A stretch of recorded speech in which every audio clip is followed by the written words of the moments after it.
तेलंगाना, कर्नाटका, आंध्र प्रदेश, महाराष्ट्र, मध्य प्रदेश और मौजूदा में राजस्थान में जो भारत जोड़ो यात्रा है, मैं ये समझता हूं कि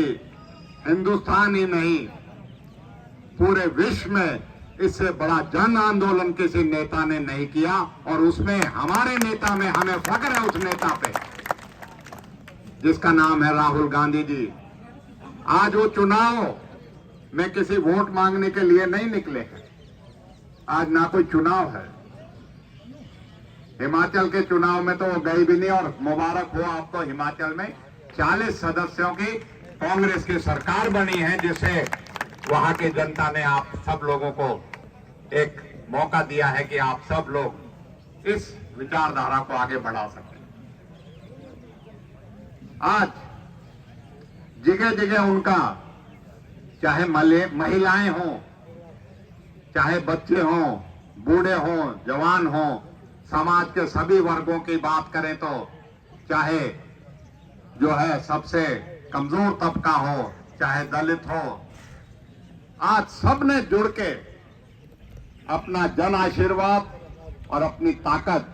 राहुल जी की जन यात्रा, भारत जोड़ो यात्रा को आशीर्वाद के स्वरूप दिया गया है। आज जब हम बात करते हैं सबसे बड़ी देश में पदयात्रा की, तो उसमें भारत जोड़ो यात्रा निसंदेह जिस मकसद के लिए और जिस कार्य के लिए राहुल जी ने जब देखा कि इस देश की आवाज को, इस देश की सच्ची आवाज को, चाहे लोकतंत्र की बात हो, चाहे संविधान की बात हो, चाहे देश में हक की बात की कहने की बात हो, जब पार्लियामेंट में बोलने का जो प्रतिनिधि के तौर पे सांसद को मिलता है, जब उसकी बात हो तो पार्लियामेंट में नहीं बोलने दिया जाता। चाहे वो नोटबंदी की बात हो, चाहे बढ़ती कीमतों की बात हो, चाहे जो संविधान संस्थाओं पे आज जिस तरीके से उन पे कब्जा किया जा रहा है, जिस तरीके से उनको आप देख सकते हो कि जो उनका कार्य था, उस कार्य से वो करने में असमर्थ महसूस कर रहे हैं या असहाय महसूस कर रहे हैं। तो प्रेस जो है, हमारे प्रेस के साथी यहां बैठे भी हैं, जब प्रेस को चौथा स्तंभ प्रजातंत्र का कहा जाता है, तो जब वो निष्पक्षता से नहीं और अपनी जिम्मेवारी से नहीं उसका काम करता, तो राहुल जी ने सोचा कि क्यों ना जनता के बीच में जाके अपनी बातों को कहें और अब जनता की बातों को सुने, अपनी बातों को, विचार को, और उनकी बातों को सुन के देश में एक चेतना जगाएं। और उसी का नाम है भारत जोड़ो यात्रा, जिसके तहत वो 3570 किलोमीटर चलेंगे, 10 राज्यों से होकर चलेंगे और 150 किलोमीटर की यात्रा। साथियों, चाहे आंधी आए, तूफान आए, बारिश आए, सर्दी हो, गर्मी हो, नियमित एक व्यक्ति अपने 120 भारत यात्रियों के साथ सुबह 6 बजे अपनी यात्रा शुरू करता है और 25 से 30 किलोमीटर हर रोज एक मामूल को पूरा करके इस देश में एक उम्मीद जगाई है। और इस देश की मीडिया तो जब जागेगी, लेकिन हिंदुस्तान ही नहीं, अब तो अंतर्राष्ट्रीय जगत की मीडिया जो है वो सवाल करने लगी कि एक आदमी क्यों इतनी मेहनत करके, क्यों इतना पैदल चल रहा है। तो साथियों, राहुल जी ने जिस तरीके से अपनी यात्रा को एक देश की हित के लिए, ये किसी पार्टी को मजबूत करने के लिए नहीं, ये देश की सोच को मजबूत करने के लिए, देश में जो हमारा एक भाईचारा और देश में हजारों सालों से हम मिलजुल के जो एक दूसरे के साथ इस देश को बनाने का काम किया है, इस देश के खिलाफ कभी आक्रमणकारी आया, चाहे वो मुगलों के तौर पे आया, चाहे अंग्रेज के तौर पे आया, हिंदुस्तान के अवाम ने मिलके उसका मुंह तोड़ जवाब देने का काम किया है। ये हमारा इतिहास रहा है और इसी इतिहास को आज, इसी संगम को और इसी भावना को जगाने के लिए भारत जोड़ो यात्रा है। और वो इसलिए है आज खतरा है संविधान को, आज खतरा है प्रजातंत्र को, और आज खतरा है उस सोच को, उस विचारधारा को जिसको बीजेपी सिर्फ अपनी राजनीतिक लाभ लेने के लिए, सिर्फ चुनाव जीतने के लिए, देश में चाहे अफरा तफरी हो जाए, समाज में चाहे एक दूसरे के खून के प्यासे हो जाएं, हम एक दूसरे के खिलाफ ऐसे खड़े हो जाएं जैसे दुश्मन हो, उसको सिर्फ अपनी चुनाव की जीत हासिल करने का मकसद है। उस सोच को मुकाबला करने के लिए और उस सोच का मुंह तोड़ जवाब देने के लिए राहुल गांधी जी की ये यात्रा चल रही है। साथियों, मैं शब्द नहीं है मेरे पास, अल्फाज नहीं है, मैं किन अल्फाजों में आपका शुक्रिया अदा कर सकूं, क्योंकि 3 दशक का जो मैं अपना राजनीतिक जीवन देखता हूं तो उसमें हमेशा आप लोगों ने, बेशक चौधरी साहब के समय से बात हो, आप लोगों ने हक की बात हमेशा करी है। आपने जब भी हक तलफी किसी पार्टी ने करी, किसी नेता ने करी, तो उसका मुंह तोड़ जवाब देने का काम किया है, और इतिहास गवाह है। हमने 1857 की लड़ाई लड़ी, 1947 की लड़ाई लड़ी, और 1947 के बाद भी, आजादी के बाद भी अगर हमें कोई जन आंदोलन और करना पड़ा, आप सब लोगों ने मिलकर, 36 बिरादरी ने मिलकर हमेशा राज भी बदले हैं, और अपनी बात को बांधने के लिए आपने सबका जो है मुंह तोड़ जवाब भी दिया है। साथियों, आज भी समय है। आप देख सकते हो कि महात्मा गांधी 1947 में हमसे एक वादा देके गए थे कि हम आपका विकास करेंगे, और उसी बात पे हमारे बुजुर्गों ने उसी यकीन पे अपना, क्योंकि उन्होंने कहा था हम इस देश को छोड़ना भी नहीं चाहते, तो उन्होंने कहा था आपको छोड़ने की जरूरत नहीं है, आप इसी देश में रहोगे, आप इसी देश में। अगर आपको उसमें आपका कभी हक मिला या आपको कहीं विकास मिला, तो साथियों मुझे बड़ा फख्र होता है इस बात को कहते हुए, 2005 से लेकर 2014 तक की जब कांग्रेस की सरकार थी, चौधरी भूपेंद्र सिंह हुड्डा की सरकार थी, उसमें जितना विकास कार्य आपके मेवात जिले से बनाने से लेके, चाहे मेडिकल कॉलेज की बात हो, चाहे सड़कों की बात हो, चाहे राजीव गांधी पेयजल योजना की बात हो, चाहे कोटला झील को विकसित करने की बात हो, चाहे मेवात की नौजवानों की अगर हसरत कभी पूरी हुई, चाहे वो शिक्षा के क्षेत्र में थे, चाहे स्वास्थ्य के क्षेत्र में थे, वो शासनकाल कांग्रेस का शासनकाल था जिसमें आप सब लोगों को खुशहाली मिली थी, एक सम्मान मिला था। आज हम देखते हैं कि कांग्रेस के समय के शुरू कराए हुए जो भी प्रोजेक्ट थे, उनको पूरा करने के लिए मैं, चौधरी इलियास और हमारे साथी भाई मम्मन विधानसभा में बात उठाते हैं तो नई बात नहीं उठाते। हम उनसे सवाल करते हैं कि मेडिकल कॉलेज की बदहाली क्यों है, क्यों रेन्यूअल परियोजना का जो शुरू हुआ था उसका पीने का पानी आज हमें नहीं मिलता, क्यों हमें कोटला झील के लिए जो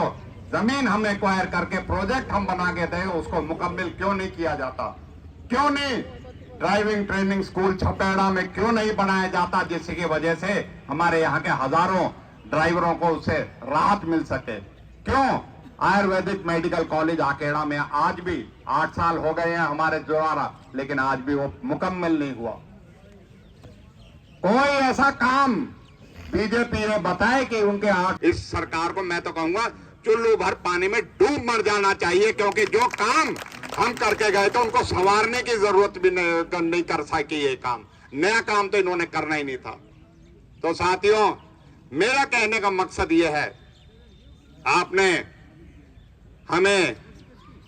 जैसे मैंने शुरुआत में कही, हमारे पास अल्फाज नहीं है आपका जो समर्थन और जो आपने सहयोग हमें दिया है, इसमें कोई दोहराई नहीं, चाहे लोकसभा के चुनाव की बात हो, चाहे विधानसभा चुनाव की बात हो। और मैं कहूंगा कि अवाम की समझदारी इससे ज्यादा बड़ी नहीं हो सकती कि मेवात के इतिहास में तीनों के तीनों सीट जो है वो कांग्रेस को दी। आज तीनों के तीनों विधायक जो आपकी लड़ाई लड़ते हैं वो इसीलिए है कि आप सब ने हमारे ऊपर जो एहसान कर रखा है, उसी से हम आपकी ताकत बन के, चाहे विधानसभा चाहे सड़कों पे हो, हम हमेशा उस आवाज को बुलंद करने के लिए हमेशा फिक्रमंद रहते हैं। हम फिक्रमंद भी रहते हैं और ये भी इतिहास में पहली बार है कि मेवात की लीडरशिप एक छत के नीचे मजबूती से एकता के साथ रहती है। हमारे बीच में कोई इख्तलाफात नहीं है। ये भी मेवात में नए इतिहास के साथ जोड़ना चाहूंगा मैं। राजनीतिक आज जरूरत है साथियों हमें और मजबूत होने की। इस मंच से बहुत सी बड़ी बड़ी बातें कही गई, बहुत सी शंकाएं राजनीति में कही गई, पर हमें पता है कि यहां की बहादुर जनता है, ना पहले कभी किसी से झुकी थी, ना आगे किसी से झुकेगी। और आप सबको जब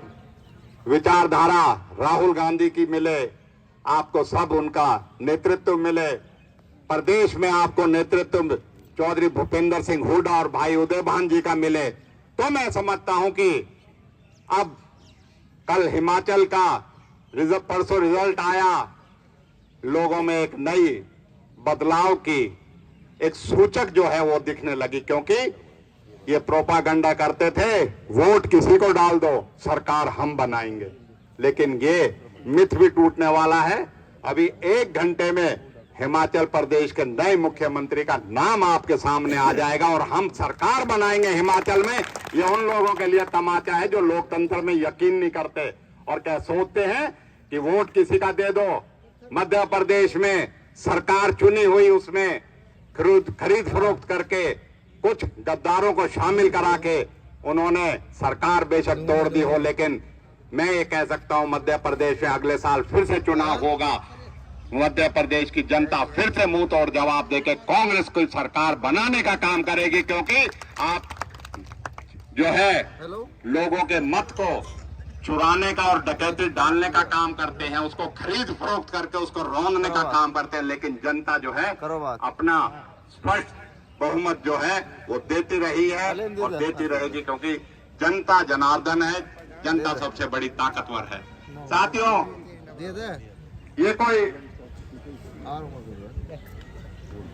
ये कोई साधारण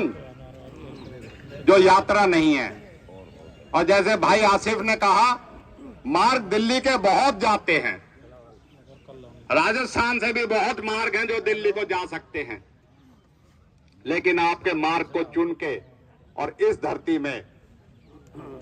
क्योंकि मुझे तो याद है कि चाहे सोनिया जी हों चाहे राहुल जी हों, चुनाव के दौरान हमेशा आपके बीच में वोट मांगने के लिए आए हैं। और अब की बार भी जब मैं मुलाकात हुई तो मैंने कहा था, आप मेवात की जनता से कह के आए थे नूह की जनसभा में 2019 के चुनाव में, विधानसभा के में, कि आप यहां से जो है मेरी अपील पे कांग्रेस को जिताओ। मेवात की जनता ने तो आपकी अपील पे कांग्रेस के तीनों विधायकों को अपना आशीर्वाद दिया। आज राहुल जी आपसे मिलने के लिए आ रहे हैं। आज जो है भाई, तू आके और कोई काम हो तो और कर ले ना, तम से जो बड़े बड़े आक्रमणकारी थे उन्होंने जिले को बर्बाद करने के लिए हमेशा यहाँ की साजिश रची है, कभी चाहे वो अंग्रेज हो चाहे मुगल हो, क्योंकि हमने जब उनसे हमेशा लोहा लिया तो उन्होंने हमारी आबाद करने के लिए या हमें ताकतवर करने के लिए कुछ नहीं करेंगे। आज राहुल जी आपके बीच में आ रहे हैं, आपकी सोच को समझने के लिए, आपकी तकलीफ को समझने के लिए, आपकी जो दिक्कत है उनको समझने के लिए। और जब वो बारीकी से आप सब लोगों से मिलेंगे, समाज के सभी वर्गों से मिलेंगे, चाहे वो किसान हो, चाहे वो मजदूर हो, चाहे हमारे बेरोजगार हो, चाहे हमारे नौजवान हो, चाहे हमारी माताएं बहनें हो, चाहे कामगार हो, चाहे जो है खिलाड़ी हो, चाहे हमारे यहाँ के दस्तकार हो, सभी समाज के वर्ग के लोगों से उनका मुतालबा होगा और उनसे मुलाकात होगी। और वो बारीकी से इस बात को समझेंगे कि इस इलाके की आगे चल के जब कांग्रेस केंद्र में भी शासन में आएगी, जब हरियाणा में भी आएगी, किस तरीके से इस इलाके की तकदीर और तस्वीर को और बेहतर कर सकते हैं। ये मकसद है उनका, जिससे कि समझ के लोगों से उनकी दिक्कतों को, उनकी तकलीफों को, उनको दूर करने का जो प्रयास कर सके। तो साथियों, आपने संघर्ष में बहुत साथ दिया है और ये यात्रा भी मैं कहूंगा कि हमने 11 और 12 अगस्त को भी हमारी आजादी के 75 वर्ष पूरे हुए थे, उसके स्वरूप पार्टी का कार्यक्रम था।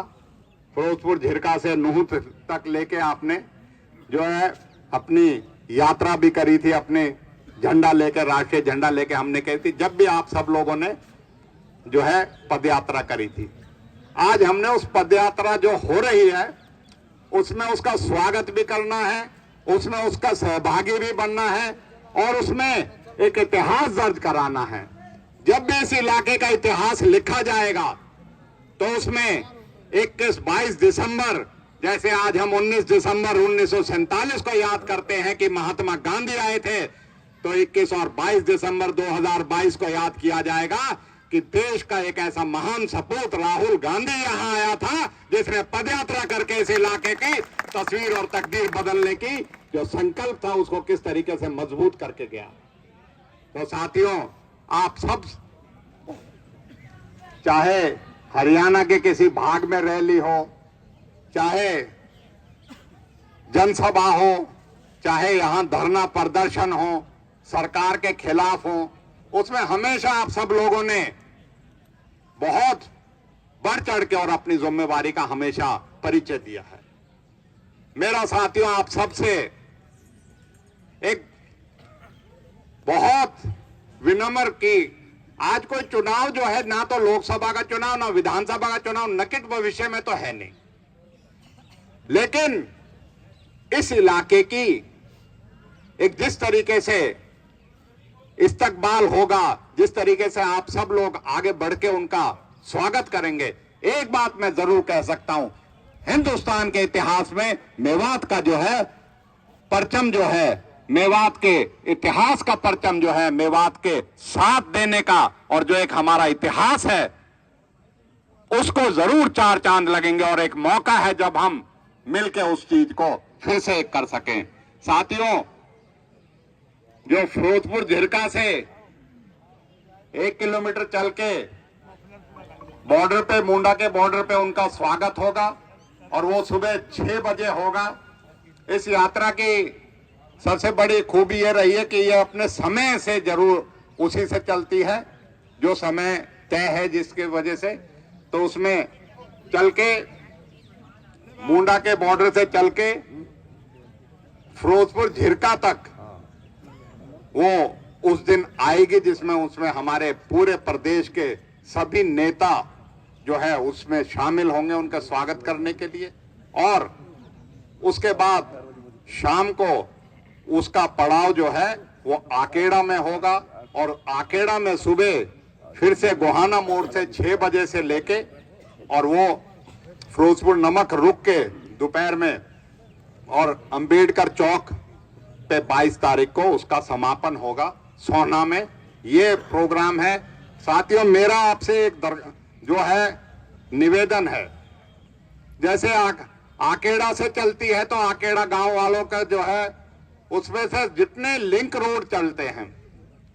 चाहे मेवली का आना है, चाहे देहाना बीरसी का आना है, चाहे रानी का, बूरा का, छावा, निजामपुर जो है करता है, उसमें पहुंच के आपने वहां आपने उस यात्रा का स्वागत करना है, जिससे कि सबकी भागीदारी होनी चाहिए। साथियों, मैं एक बात को कह सकता हूं कि इस बात का हमें यकीन है, भीड़ के लिहाज से और उसके लिहाज से इसमें कोई कमी नहीं रही होगी, लेकिन हम ये सुनिश्चित करना चाहते हैं गांव-गांव से लेके अपने इलाके का कोई ऐसा गांव का जो है ऐसा गांव ना रहे जिसकी भागीदारी इस भारत जोड़ो यात्रा में हो, जब ही जाके उसका मकसद पूरा होता है और उसी चीज का करने के लिए आज की बैठक का आयोजन किया गया है। इसी तरीके से नूह तक आने से और नूह से आगे चल के जैसे भी आगे चलती है उसी तरीके से उन सब जो रास्ते हैं उसमें हम आपसे उम्मीद करेंगे कि आप जो है इसी तरीके से उसका स्वागत काम करें। साथियों, आपको इस यात्रा में हम अपनी पार्टी नेतृत्व से ये कह सकें कि मेवात का जन जन बच्चा इसमें आपका सहयोग मिलेगा और आपसे सब हाथ खड़े करके थोड़ा ये बताइए कि जो आप सब लोग इस बात के लिए तैयार है ना जी? 21 और 22 तारीख को हम पूरी तरीके से आपका साथ देंगे। मैं हतीम का मशहूर इलेक्ट्रो होम्योपैथी अस्पताल, जहां बिना इंजेक्शन ऑपरेशन के होता है इलाज, जैसे लकवा, गुर्दे या पित्त की पथरी, दमा, सांस, फेफड़ों की बीमारी, कोलेस्ट्रॉल, दिल की नसों में ब्लॉकेज या सूजन, बच्चेदानी में रसौली या गांठ, सफेद पानी, शुगर, बीपी, थायराइड जैसी बीमारी, जोड़ों का दर्द, डिस्क स्लिप, घुटने व कमर दर्द, पीलिया या पुराना बुनियादी बुखार, बवासीर या सेक्स समस्याएं, नामर्दी धात, शीघ्र पतन, बिना अंग्रेजी दवाओं के इलेक्ट्रो होम्योपैथी से केवल 100 रुपए में इलाज किया जाता है। यहाँ पर like care institute of medical science में सभी डिप्लोमा कोर्स जैसे BEMS, CMS, ED, DMLT, ANM, GNM जैसे नर्सिंग कोर्स कराए जाते हैं।